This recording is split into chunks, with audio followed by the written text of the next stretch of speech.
Ilan naman sa mga proyekto at programang hatid ng ating mga kinatawan sa iba't ibang panig ng bansa ang muling nagpatunay sa kanilang malasakit at serbisyong tapat para sa mamamayan.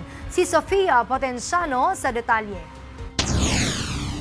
Pinangunahan ni Bataan 1st District Representative Tony Roman at 2nd District Representative Albert Garcia ang pagpapasinaya ng Antonino Tony P. Roman Memorial Hospital sa 1 Bataan Command Center, Barangay Doña, Orani, Bataan.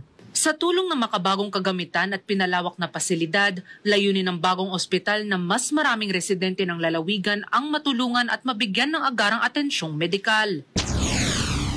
Pinangunahan naman ni Surigao del Sur 1st District Representative Romeo Momo Sr. ang isinagawang turnover ceremony ng road concreting project sa Barangay Mate, Caguait, Surigao del Sur. Tiniyak ni Representative Momo na ang mga proyektong isinasagawa sa distrito ay dekalidad at tunay na kapakipakinabang sa komunidad.